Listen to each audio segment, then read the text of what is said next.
बताइए ये दोष किसका है कि हमें सड़कों पर आना पड़ रहा है? ऐसी बेइज्जती करके रखी है आपने, और आज हम जितना चिल्ला रहे हैं सालों से, आपके कानों में आवाज नहीं जाती है।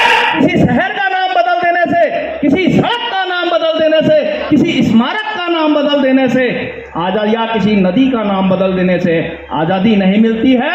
आजादी हमें मिलेगी तब जब गुलामों का दिया हुआ वह गुलामी चश्मा आप अपने आंख से उतारेंगे और हिंदुस्तानियत की नजर से हमें देखेंगे, तब उसे हम असली आजादी कहेंगे। ये दोष है इस एमएसपी का, जिसको मैं सिरे से खारिज करता हूं। इसका टाइम 4/8/12 से ऊपर नहीं होना चाहिए। हर लोगों को हमारा संदेश पहुंचा दे, न तो हम एंटी सरकार है, ना ही हम एंटी ऑफिसर से हैं। हमने किसी ऑफिसर की अब तक बराबरी नहीं की।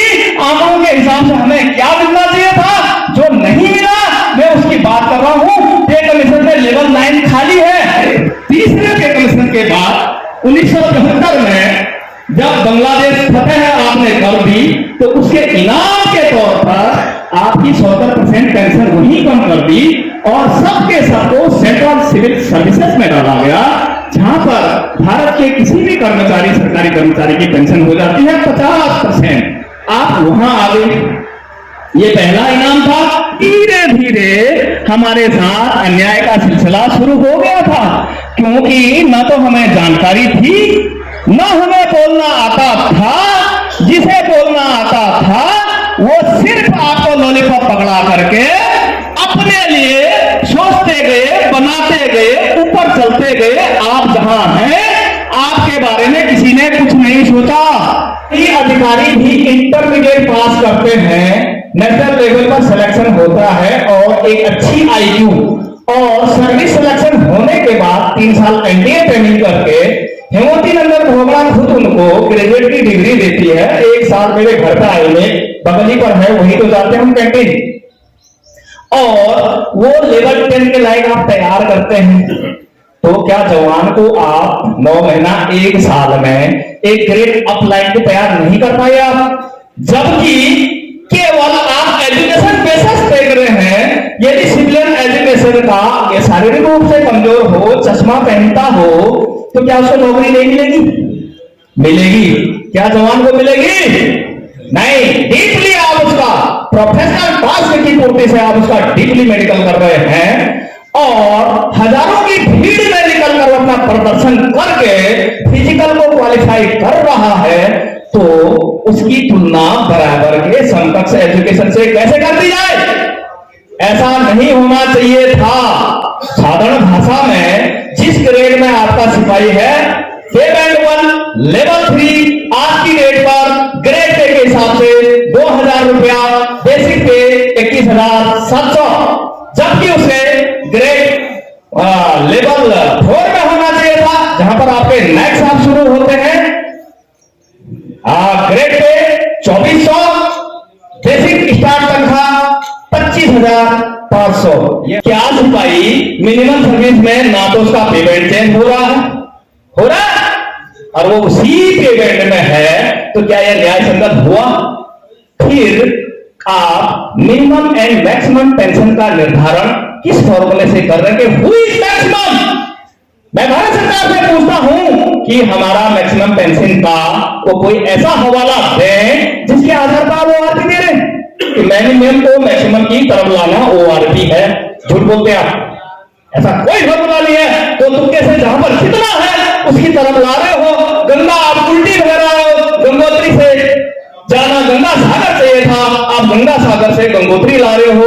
2014 वाले के सुधार साहब को की तरफ आप 2019 को ले जा रहे हो। बराबर इंडेक्स सही, गणित सही, फॉर्मूला सही। तो मेरे महानुभाव, हम आपको अपना शिरोधार, ये देश के रक्षक, आपको जनरल साहब, कर्नल साहब, सिविल में भी सलाम करते हैं, रेलवे डे वगैरह में भी जब बुलाते हैं ना, आपको चीफ गेस्ट वही सम्मान देते हैं। क्या आपने हमारा सम्मान किया? हाँ या नहीं? जो आप अपने लिए कर पाए वो सिपाही के मिनिमम सर्विस के लिए क्या आपने की? नहीं की। ये दोष है इस एमएसपी का, जिसको मैं सिरे से खारिज करता हूं। इसका टाइम 4/8/12 से ऊपर नहीं होना चाहिए। सेनाओं की संरचना, बनावट और टास्क को देखते हुए कुछ काम एक जैसे हैं साहब। जैसे 5 किलोमीटर पीपीटी तिगुना दौड़ है, फिर 15 होनी चाहिए ना मेजर साहब के लिए। तिगुना जो है, क्या ऐसा है? नहीं है, क्योंकि प्रोफेसर की जरूरत के लिए कुछ मानदंड समान होते हैं। और इतना खास फर्क राशन में भी नहीं है साहब। न्यूट्रिशन नहीं मिलेगी तो क्या काम कर पाएगा? नहीं कर पाएगा। मुझे बताइए, टारगेट पर एमएम लाने के लिए जितनी गोलियां मारनी चाहिए उतनी नहीं लगी तो क्या मेजर साहब एमएम कहलाएंगे? मानदंड सबके लिए बराबर है, प्रोफेशनल मानदंड, और उसी प्रोफेशन का पैसा था। साहब गलत प्रकाशित कर रहे हैं, यही तो कह रहा हूं।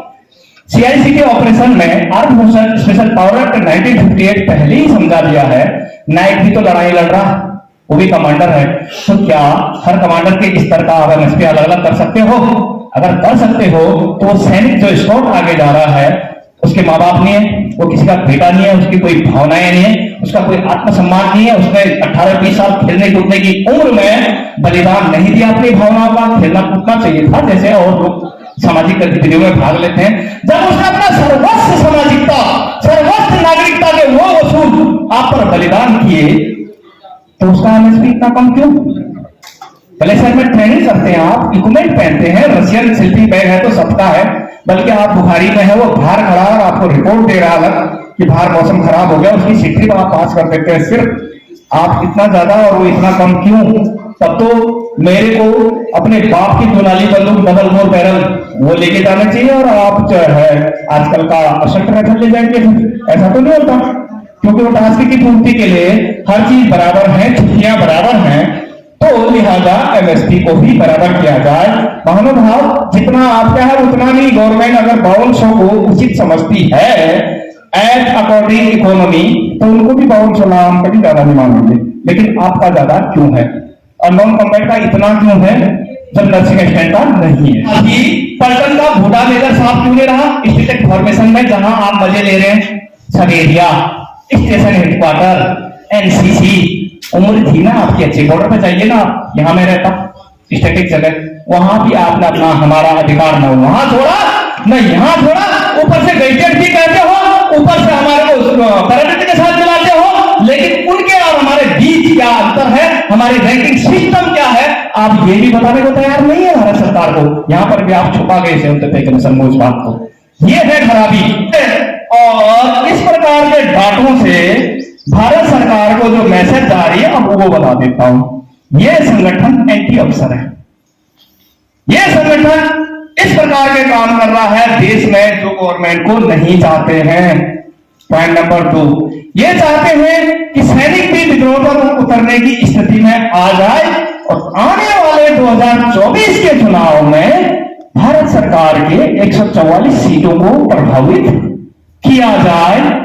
और इसलिए इन गलत तथ्यों को पेश करके पूरे देश के सैनिकों और पूरी जनता को गुमराह कर रहे हैं।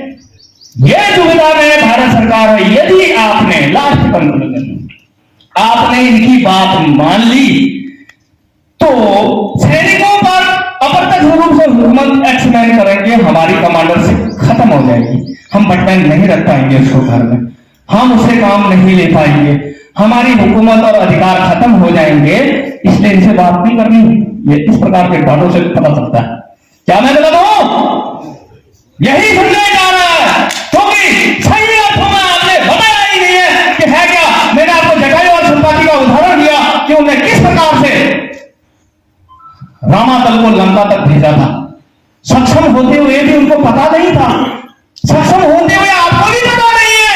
जब कोई दिशा दे रहा है, मार्गदर्शन दे रहा है, तरीके बता रहे हैं, तो प्लीज प्लीज प्लीज जो यहाँ पे नहीं जा रहे हैं, जो कहीं भी है, उन लोगों तक हमारा संदेश पहुंचा दे। न तो हम एंटी सरकार है, ना ही हम एंटी ऑफिसर से हैं। हमने किसी ऑफिसर की अब तक बराबरी नहीं की। आंकड़ों के हिसाब से हमें क्या मिलना चाहिए था, जो नहीं मिला, मैं उसकी बात कर रहा हूं। पे कमीशन में लेवल 9 खाली है, सुधार लेवल भी 80 पर है। अफसर 10 से शुरू होगा, तो पे नंबर 9 आपने किसके लिए रखा है? बुआ भतीजे है क्या किसी के कोई जो वहां जाएगा? हमारा ही तो लेवल था, पर आप देना नहीं चाहते हैं, ना ही आपने दिया। सर्विस इन्वायरमेंट दिन प्रतिदिन फौज का खराब है। एक तो कुछ कानून ऐसे हैं जो बहुत गलत है, भारतीय संविधान में संशोधन हो सकता है तो उनमें भी संशोधन की गुंजाइश है। दूसरा, जो ब्रिटिश का चश्मा आपने ओढ़ के रखा है, जिसके आधार पर आप दुनिया का आकलन करते हैं, वो परसेप्शन एंड एटीट्यूड रखते हैं, उसे अपने दिमाग से निकाल दें। तीसरा, जो आपने अंग्रेजों की बहुत गलत प्रथाओं को अधिकार समझ लिया है, उनको छोड़ दें, जैसे सहायक प्रथा। इसी में शामिल है लेडीज इंटरफियरेंस। शिव साहब की उतनी नहीं चलती जितनी मेम साहब की चल रही पलटन में। गाड़ियों का लगातार अवैध इस्तेमाल, बाजार जाना, कहीं जाना, एक पलटन 300 से लेकर 500 लीटर पेट्रोल बचाएगी एक महीने का। मुझे उस कार डायरी को बताइए जिसमें उनके बच्चों का, बीवियों का बाजार जाने का विवरण हो और ऑडिटर्स को ऑडिट कर दे। नेवर। ये थैटन को पकड़ता ही नहीं है। पकड़ता किसको है? Number 1 car, number 2 car. उन जिप्सियों को रेकी सर्विलेंस के लिए मॉडिफाइड करके आपके राजस्थान बॉर्डर पर उस पर रडार लगाने के लिए, व्यवसाय लगाने के लिए, सर्विलेंस टूप्स लगाने के लिए मॉडिफाइड करने के बजाय hard top, soft top, AC करके रेड मार के सारा एडीजी एसी जितने कराते वो खा गया। ये है सर्विस माल की खराबी, ये सब है।